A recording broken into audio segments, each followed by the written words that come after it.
On va recommencer à parler de fin de vie, mais avant cela, il faudrait parler de la vie tout court. Et avant le grand âge, se dire que tous les âges de la vie sont propices à faire de grandes ou de petites choses, avec un grand cœur, aurait ajouté Mère Teresa. Une collection amusante vient de sortir chez Grasset, dont le titre est un numéro entre 15 et 50 ans, comme ça selon l'âge qui est le vôtre, ou celui de la personne dont vous fêtez l'anniversaire, vous m'avez compris. Tout le monde peut s'y retrouver. On va phosphorer un peu là-dessus, sur ce concept, avec Frédéric Tadei, qui est l'auteur de cette saga. Faite de phrases, de chapitres, un peu empilés les uns sur les autres, ça donne une impression un petit peu disparate, mais en fait c'est une mosaïque qui permet aussi de butiner selon les itinéraires de chacun, avec des personnes plus ou moins connues. Alors j'ai pris 3 exemplaires, 50 ans, 15 ans et 30 ans, avec Frédéric Tadei, que je salue. Bonjour. Frédéric. Bonjour. Merci d'avoir accepté cette invitation. Il y en a combien? 27 en tout, c'est ça? Non, il y en a 15 qui viennent de sortir et il y en aura 40. Waouh. On va les sortir 4 par 4. Il y a tous les âges? Il y aura tous les âges, de 15 ans à 50 ans. Ça s'appelle les Birthday Books. Pourquoi de l'anglais? Parce que ça va sortir aussi dans d'autres pays. Vous pouvez l'adapter à chaque pays, sachant que dans chacun de ces livres, vous trouvez tout ce que les gens connus ont fait ou ont raté dans tous les domaines, à toutes les époques, à votre âge. Mais alors, je me disais quand même de 15 à 50 ans, il n'y avait pas tous les âges, tous les créneaux quand même. Évidemment non, puisqu'il y en a 15, donc on a pris des âges symboliques. Pour commencer, on a pris les âges où on fête le plus son anniversaire, tout simplement. De 15 à 20 ans, on est assez friand d'anniversaire. À 25 ans, à 27 ans, on l'a mis celui-là parce que c'est le club des 27 dans l'histoire du rock. Voilà, c'est pour ça. Et il y a beaucoup de gens qui sont morts à 27 ans, et malheureusement, il y a aussi les morts dans ce livre, chacun de ces livres. Il y a 30 ans, il y a 33 ans parce que c'est l'âge du Christ, il y a 35 ans, il y a 37 ans, 40 ans, 45 ans, 50 ans. Et alors après puis 50, tous les autres arriveront. Mais après 50, il n'y a plus personne alors? Si, c'est prévu, vous inquiétez pas. Quel âge avez-vous, Frédéric Tadei? Moi j'ai 63, je suis pas dedans. Alors à 63, qu'est-ce que signifie votre âge? Moi, à rien, je ne donne pas de signification d'âge. Je fais quelque chose, au fond, que personne n'a jamais fait. C'est ce que j'appellerais la segmentation par âge. On n'arrête pas de nous demander notre âge. On fête nos anniversaires et pourtant, quand on vous dit, je sais pas moi, que Napoléon a pris le pouvoir en France lors du coup d'État du 18 Brumaire, on vous dit pas son âge. On vous dit la date, on vous dit pas l'âge. Il avait 30 ans. C'est important de le savoir.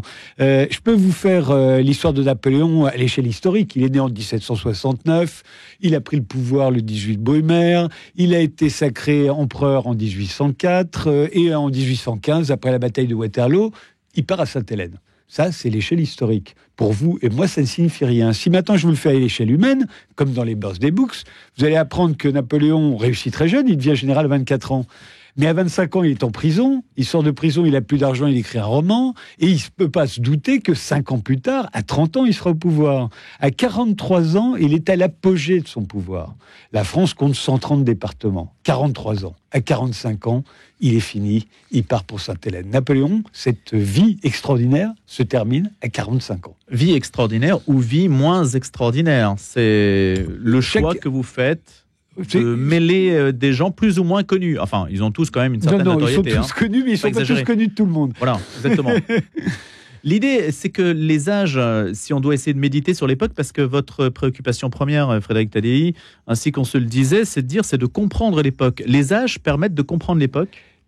On ne fait pas les mêmes choses au même moment? On fait pas alors, si on fait les mêmes choses au même moment. Si vous voulez, moi, c'est vrai, j'ai toujours, dans mes émissions de radio, mes émissions de télévision, dans la presse, j'ai toujours voulu comprendre mon époque.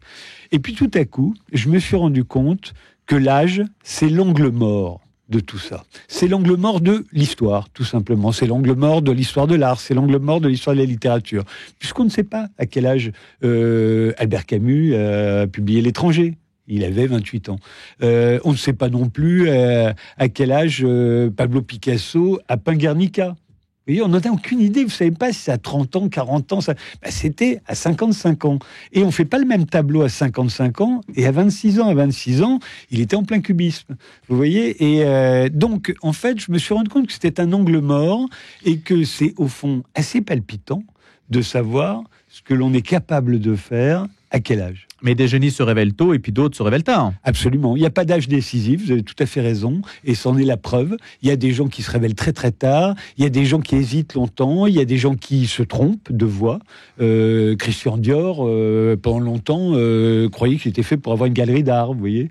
Il ne savait pas qu'il serait un grand couturier, etc., etc. L'idée, c'est aussi, Frédéric Talley, de nous apprendre que le destin de personnes que l'on connaît n'était pas tout tracé, qu'à certains âges, ils n'étaient pas ce qu'ils sont devenus, justement. Évidemment, c'est ça un peu tous l'idée. Ces livres, tous ces gens, au fond, sont des allégories, un peu comme l'étaient les saints au Moyen-Âge, vous voyez, ces gens connus. Et sont des allégories parce qu'ils sont comme nous. Ils hésitent, ils ne savent pas ce qu'ils vont faire. Jusqu'à 27 ans, Emmanuel Macron ne sait pas encore ce qu'il va faire dans sa vie, à 27 ans.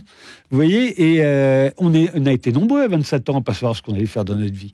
Je pense que chacun peut se retrouver dans tous les livres qui sont publiés depuis quelques jours.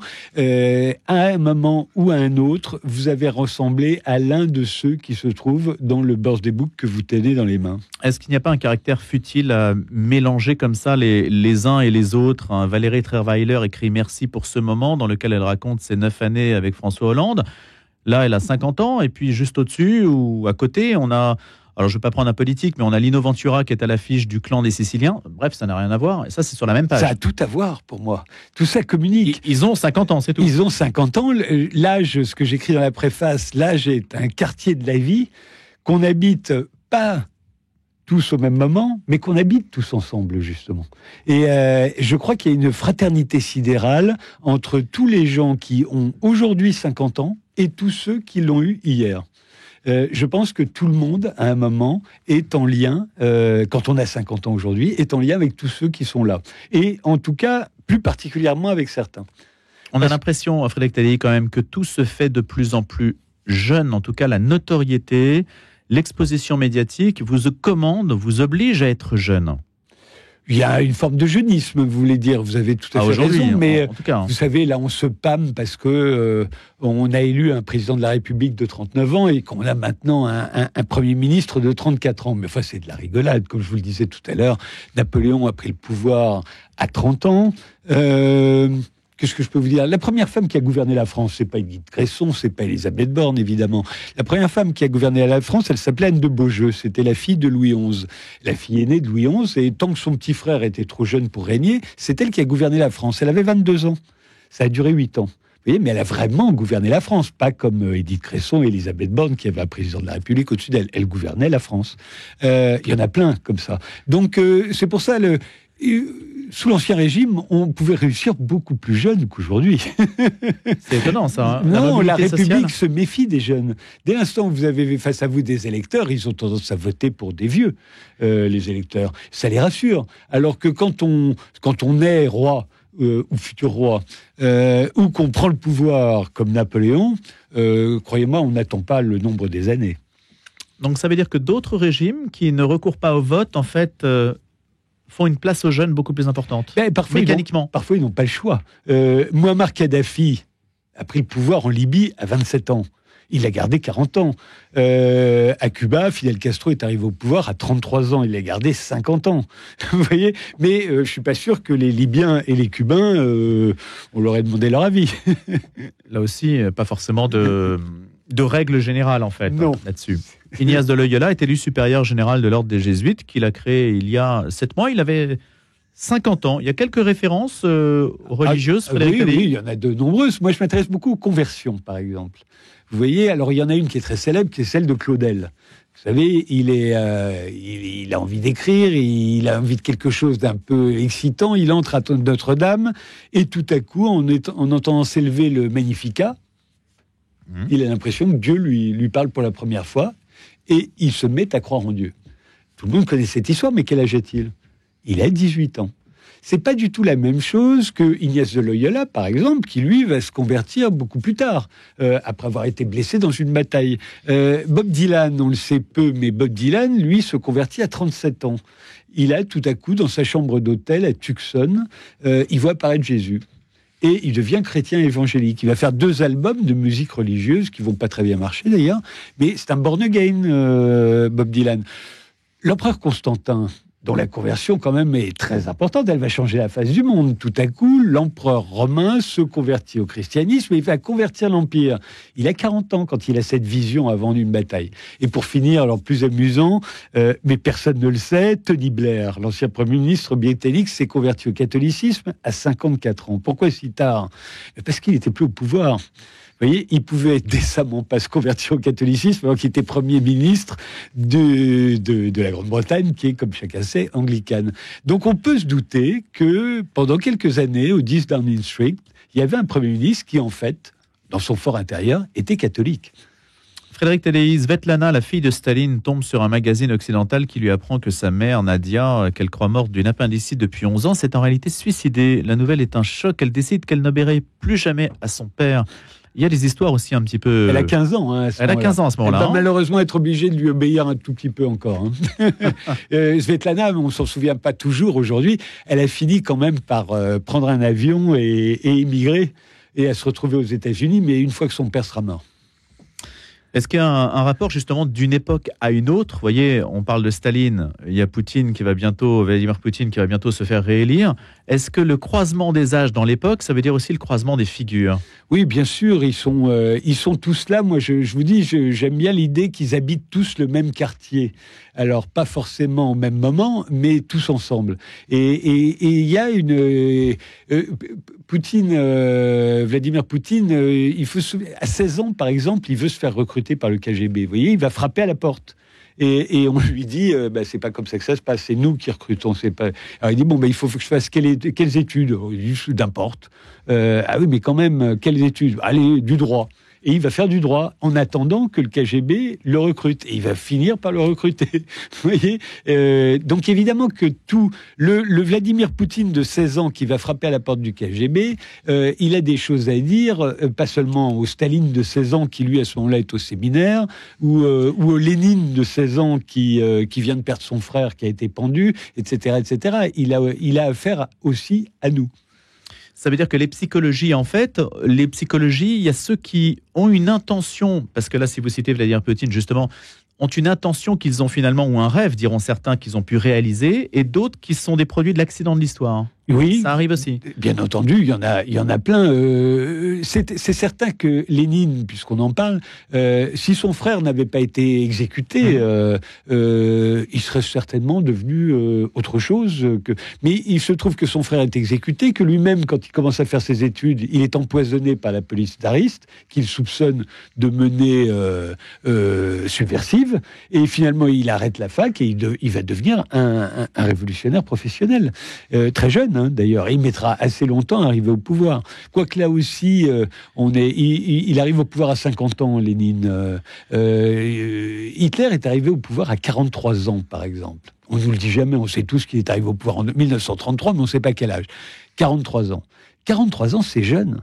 C'est l'âge auquel John Kennedy a été élu président des États-Unis. Et justement, c'est le plus jeune président des États-Unis de l'histoire. Donc vous voyez, Adolf Hitler, il est arrivé au pouvoir jeune. Ce qui est certain, c'est que le pouvoir l'a vieilli prématurément.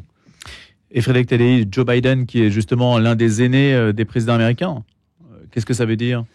Il a 81 ans, Joe Biden. La nation des jeunes, la nation qui fait rêver, etc.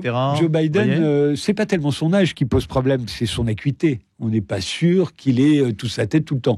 Pour vous faire une comparaison, Mick Jagger et Keith Richards, les Rolling Stones, ont 80 ans. Ils ont juste un an de moins que Joe Biden.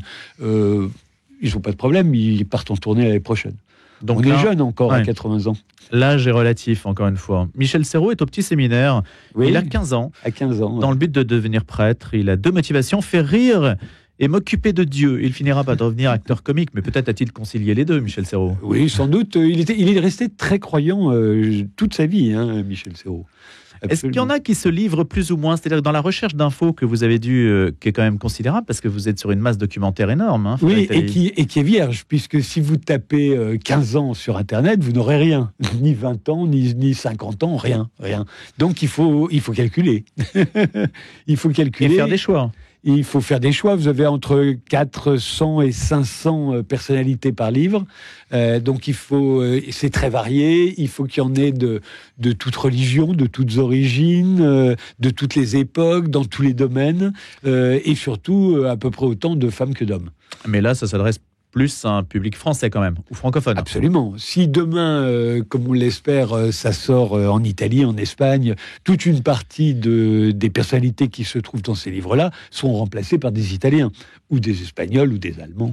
Quel est l'intérêt de dire qu'à 15 ans, Margaret Thatcher est déjà une fervente conservatrice? Et quels sont les éléments qui vous permettent de le penser? Parce qu'on le sait, parce qu'on a Mais c'est une info en soi? Ah ben bien sûr, c'est très intéressant que Margaret Thatcher soit une fervente conservatrice dès qu'elle a 15 ans, parce que la différence, par exemple, l'Édouard Philippe, lui, il adhère au PS, vous voyez, à cette époque-là.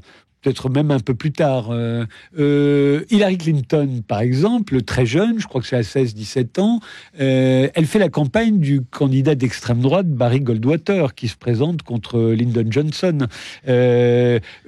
François Mitterrand, tout le monde le sait maintenant, mais à 16 ans, il est d'extrême droite. Il manifeste dans la rue, il écrit dans un journal qui s'attaque au Front populaire. Vous voyez? Donc vous avez des gens qui sont complètement à l'opposé de ce qu'ils deviendront et de ce pourquoi on les connaîtra plus tard. Vous en avez d'autres, en revanche, qui sont comme ils sont depuis toujours. Et ça, encore une fois, ça dépend. Et tout est possible. Il y a même Gabriel Attal. Il est secrétaire d'État à 30 ans, chargé de mettre en place le service national universel. Il évoque son homosexualité dans une interview au quotidien Libération. Et c'est lui, c'était 17 ans qu'il a adhéré au Parti socialiste, Gabriel Attal. Être quelqu'un, Frédéric Tadei, en fait... parce que vous nous dites qu'il y a des gens qui peuvent être plusieurs personnes dans plusieurs vies, en quelque sorte. Absolument. Il y a des gens qui changent énormément. Il y a des gens qui deviennent ce qu'ils sont par hasard. Si on devait les classer, justement, il y a ceux qui ont toujours été ce qu'ils seront. C'est difficile d'avoir toujours été ce que l'on est. C'est quasiment impossible. Mais bon, admettons, il y a des Margaret Thatcher, probablement, qui sont profondément conservatrices, jeunes, parce que très influencées par leur père. Elle vénérait son père, qui était lui-même très conservateur, Margaret Thatcher. Donc elle a jamais bougé. C'est évidemment un trait de sa personnalité très intéressant. Et il y a dans votre entourage, autour de vous, des Margaret Thatcher. Alors ça peut être une Margaret Thatcher communiste, d'ailleurs. Ça peut être une Margaret Thatcher simplement écolo. Mais ce sont des Margaret Thatcher. Elles ne bougent pas. Et tant qu'elles ne sont pas arrivées à leur fin, elles tiennent bon. L'effritement idéologique, ou dit-on l'effritement des idéologies ou la fin des idéologies, ça permet à des itinéraires d'être plus flasques, plus fluides. Aujourd'hui, on parle de gender fluide, par exemple. Est-ce qu'on est fluide à tous les niveaux de l'existence? Non, regardez, Greta Thunberg, c'est peut-être une Margaret Thatcher, écolo. À 15 ans, elle invente la grève pour le climat. Elle est suivie par des enfants de son âge à peu près partout en Europe. Et ça devient le phénomène que l'on sait. C'est peut-être une Margaret Thatcher, et je suis pas sûr qu'elle soit si fluide que ça. Les médias, les réseaux sociaux vous font être quelqu'un, peut-être prématurément, peut-être transitoirement, peut-être de manière factice. Est-ce que tout le monde est appelé à devenir quelqu'un? Moi, je crois surtout que les réseaux sociaux font qu'aujourd'hui, vous laissez des traces. Si vous voulez, tout ce que j'ai fait dans les Birthday Books est possible parce que c'est documenté. Et c'est sûr que pourquoi ça commence à 15 ans? Parce qu'avant 15 ans, c'est pas très documenté.